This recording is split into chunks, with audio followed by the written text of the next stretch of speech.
Well, welcome to lecture number 7 on this course on silicon and wide bandgap power devices. I am Anant Agrawal with the Department of Electrical and Computer Engineering at the Ohio State University.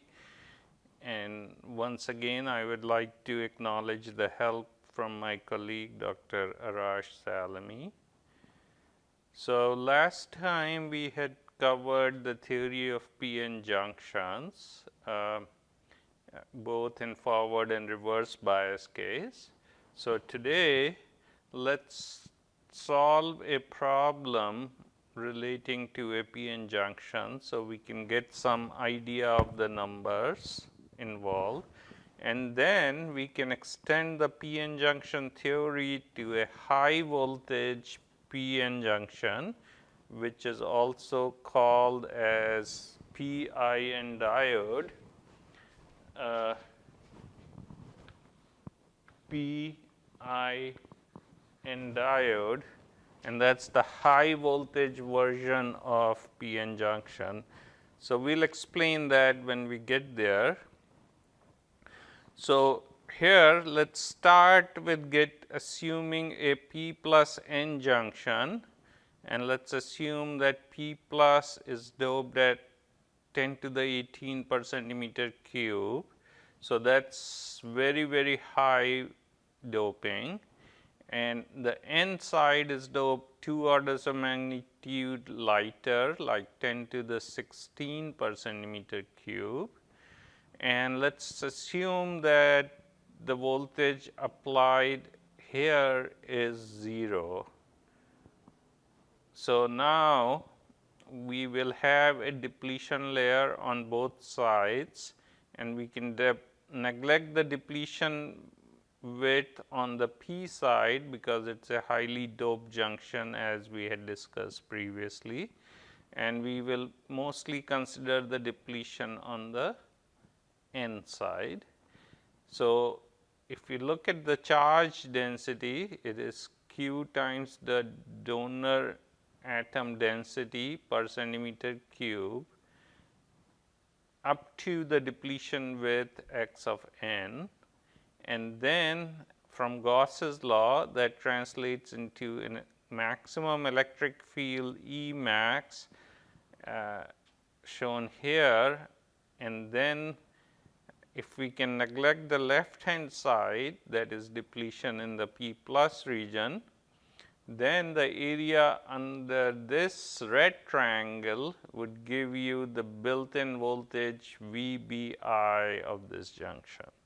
So, that is all what we have discussed so far in the previous lecture. So, starting with the value of Ni at room temperature, which is 1.38 times 10 to the 10 per centimeter cube for silicon, we can calculate the built-in voltage from this equation, which we had discussed earlier, and putting 26 millivolts for kT over Q, and then the doping density numbers divided by Ni squared, we get the built-in voltage of 0.82 volts. Now, the maximum electric field can be written by Gauss's law as Q times Nd times Xn divided by epsilon s. That means total charge enclosed by this region times divided by epsilon s will give us the electric field pointing from right to left. And same thing on the P side, will do the same thing. So, the built-in voltage is area of the red triangle, which is the maximum field times x of n divided by 2, and we get this simple equation of Q times Nd times Xn square divided by 2 epsilon s. So, now we can calculate x of n from this equation by putting the value of epsilon s, which is permittivity of the free space in farads per centimeter, times the dielectric constant of the silicon, which is 11.7, times the built-in voltage we calculated above, divided by the charge of the electrons in coulombs and dividing by the doping density on the n side, and then taking the square root of that, we get 3.26 times 10 to the minus 5 centimeters, and we know 10 to the minus 4 centimeters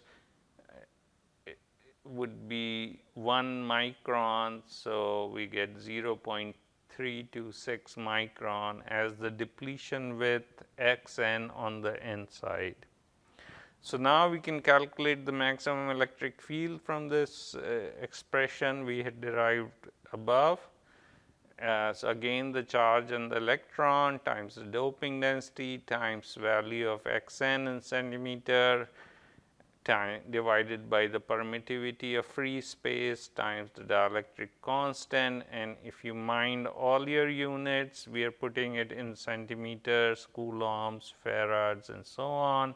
You will get the field in terms of volts per centimeter, which is 0.5 times 10 to the 5th volts per centimeter.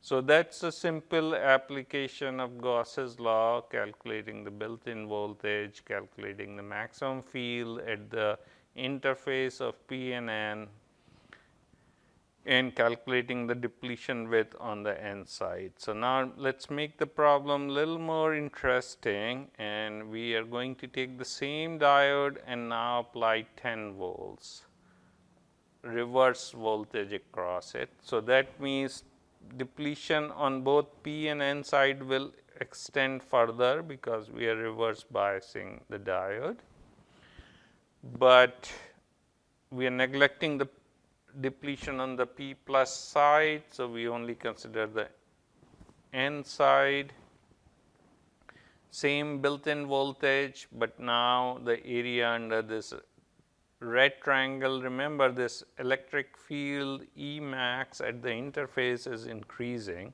as we apply the reverse voltage, and we will keep on applying the reverse voltage till the device breaks down.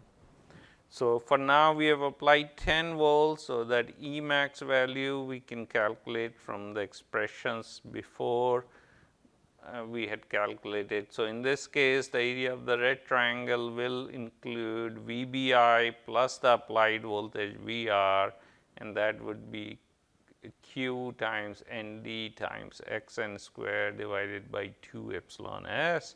So, again we can calculate X of n, turns out it is 1.18 micron, right. So, previously we had let us see, previously we had 0.326 micron, an electric field of 0.5 times 10 to the 5th volt per centimeter, and now the electric field is 1.81 times 10 to the 5th volt per centimeter, and X of n is 1.18 micron. So, both electric field has increased and depletion on the n side has increased.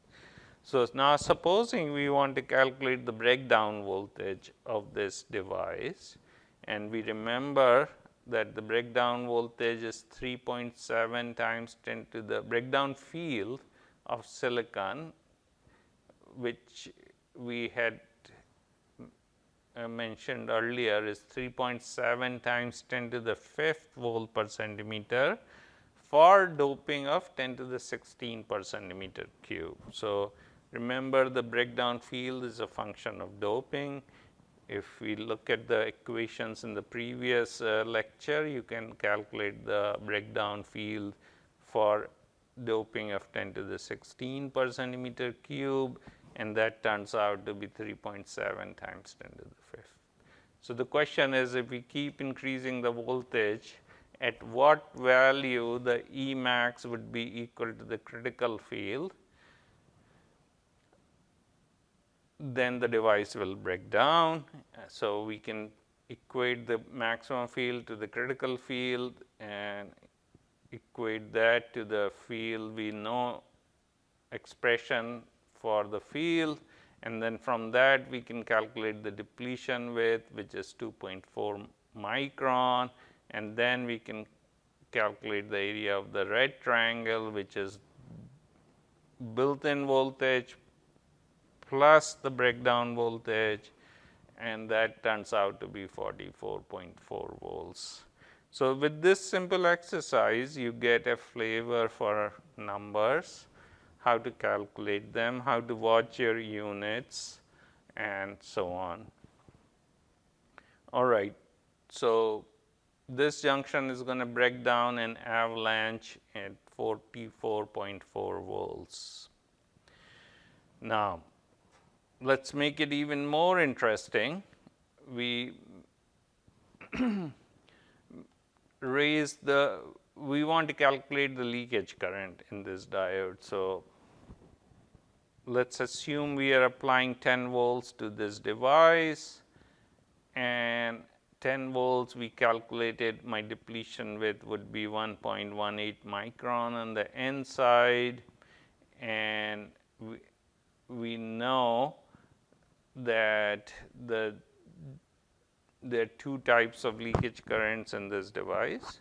One is the classical diffusion term, which we call I sub 0, and the second term is the thermal generation, which is governed by the Shockley-Reed-Hall statistics, and therefore the lifetime.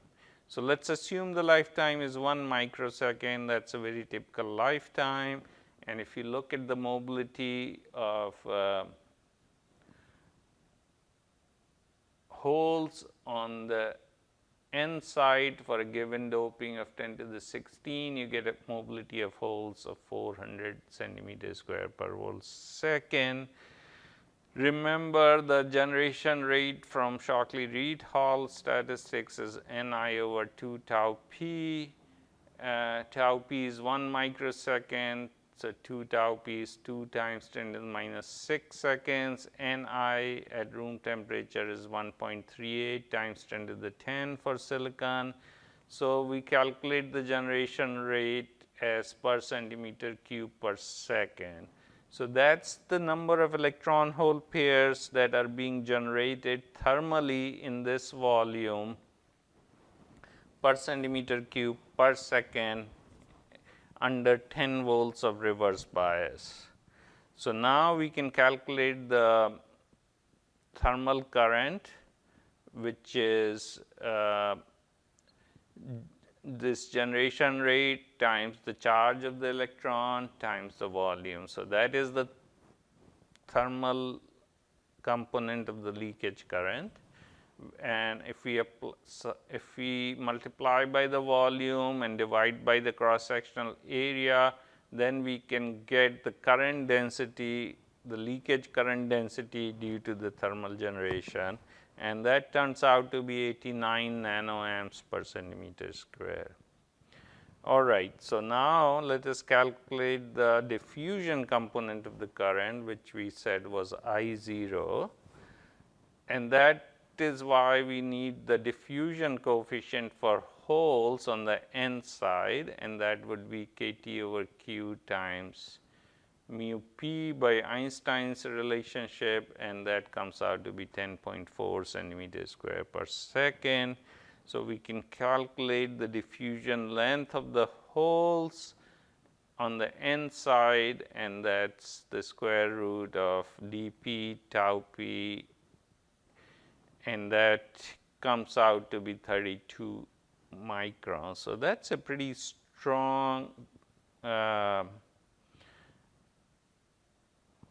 pretty long value of the diffusion length LP, 32 microns. So, now you can calculate the leakage current,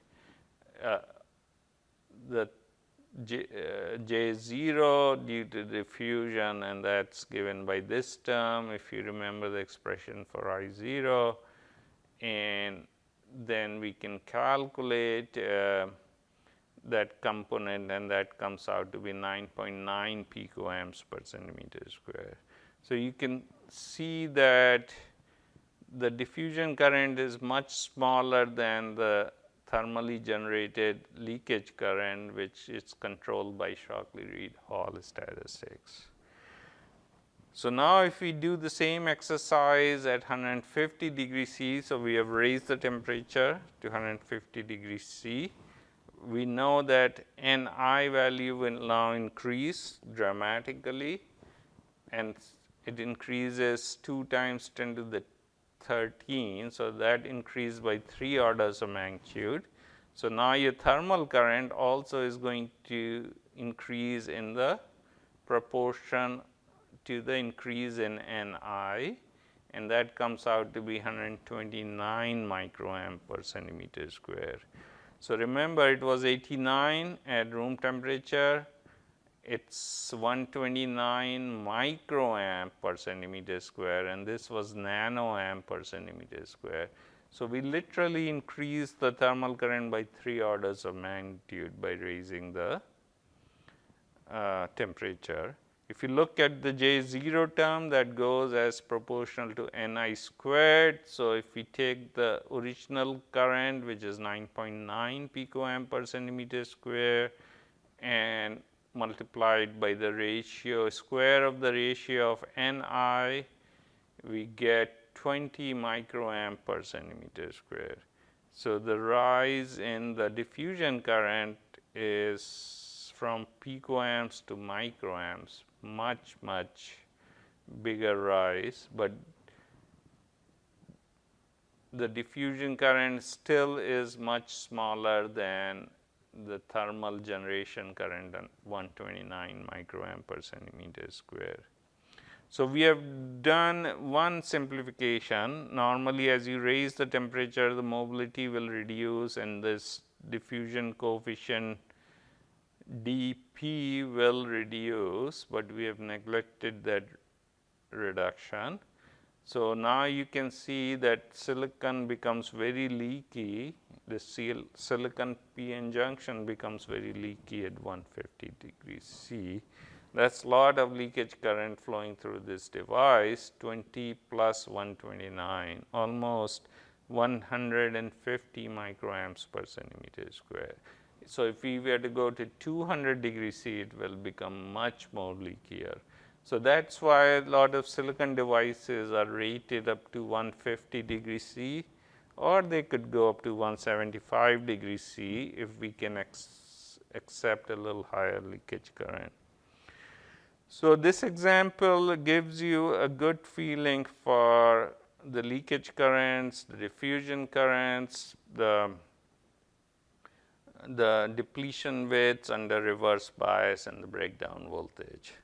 So with that, now we are ready to discuss the high voltage PIN diode, and we will consider the breakdown voltage of this high voltage PIN diode. So supposing this PN junction diode has a breakdown of 44 volts, which we calculated. Let us say we want to increase that breakdown voltage to a much higher value. So what we do in that case is that we take that P plus junction and we reduce the doping on the N side further and make that N side thicker. So in this example, we have reduced the doping to N minus, and then this is the substrate, which is N plus contact. And now basically we have an ideal diode with a series resistance of this thick N minus layer. And now the breakdown voltage of this whole diode would be much higher than just the P plus N diode we were considering. So in this case, as we apply the reverse voltage, we will mostly deplete on the N minus side, and the electric field at this geometrical junction will rise till we reach the critical breakdown field of silicon or semiconductor in this case. It could be silicon carbide, it could be gallium nitride, any semiconductor. So if you look at the charge distribution, most of the acceptors are confined to this narrow depletion on the P plus side, whereas the depletion on the N minus side extends all the way to the back of that junction to this boundary of N plus N minus junction. So, the charge on that would be Q times the doping of this N minus region times the thickness WD of this N minus junction.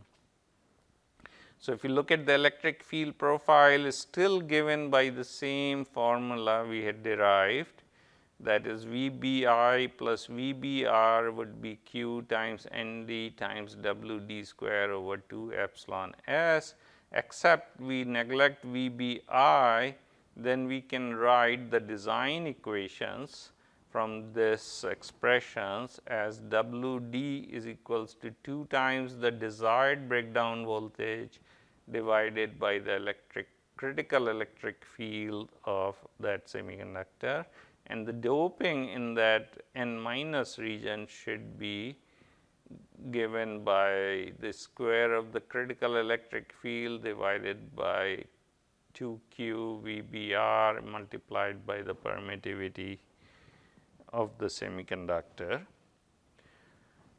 And this design is called the non-punch through design. That means we make this semiconductor so thick on the N minus side that when we reach the critical breakdown field of the semiconductor at this junction, we don't completely deplete the N minus region. So, we still have a little bit of N minus region.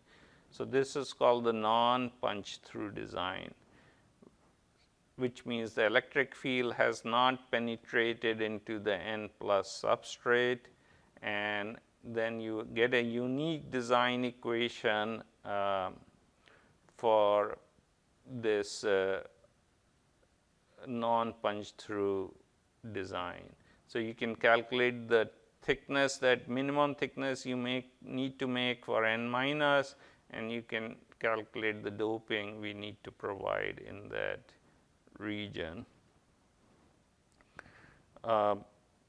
Then there is a punch through case. In this punch through case, we can allow the electric field to penetrate into the N plus region. So, when we bias it at the breakdown voltage, this is a reverse bias on this junction, the depletion expands and then it punches through into the N plus region, and then there is a small depletion width into the N plus region, which gives us a lot of charge here. So, now if you look at the electric field profile, it basically looks like a trapezoid. And if we simply work through this trapezoid, let us say we start increasing the reverse voltage on this junction, a point will come when the electric field at the junction is E1 and the depletion extends through the N minus region. That means the WD is fully depleted on the N minus side. And then if we keep increasing the voltage from that point, we will reach a critical field EC when there is a small amount of depletion in the N plus side. So, now to the voltage, the breakdown voltage VBR would be equal to the area of this trapezoid, which you can calculate from this expression. Basically, this EC times WD is the area of the rectangle, and then we subtract the area of this triangle. So, just to understand this a little better, let us explain this. So, we have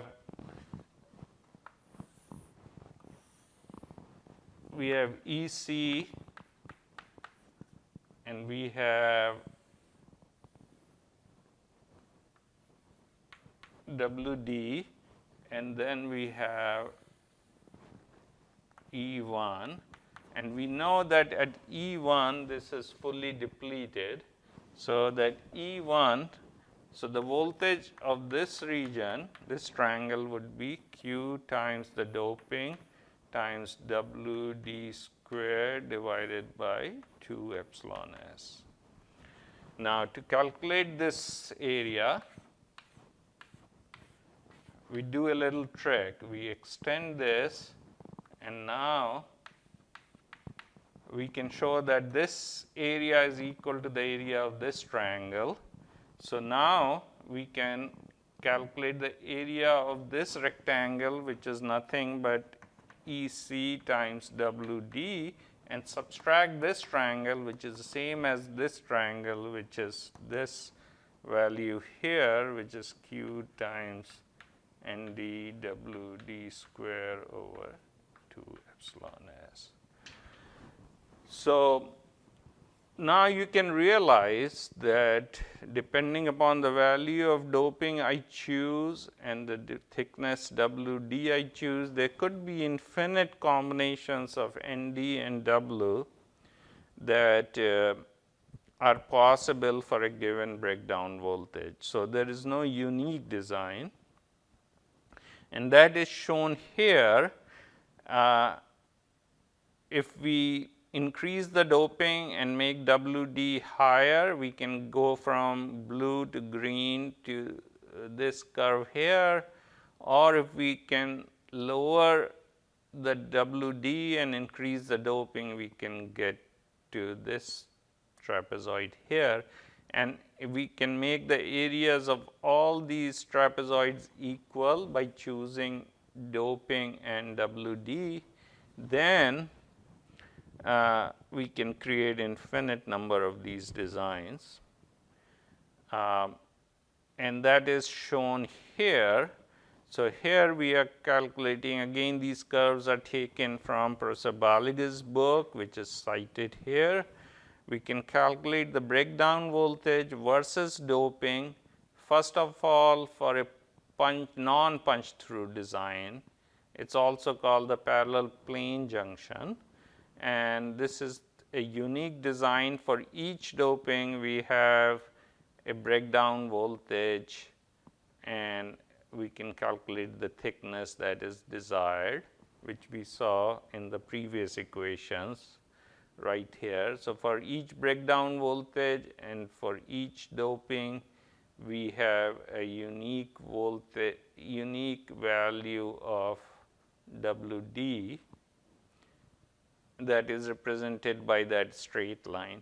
But however, if we make the punch through case, then we can check for 5 micron, for example, WD, we write, Professor Baliga has used WP, but WP is the same as WD. P stands for punch through.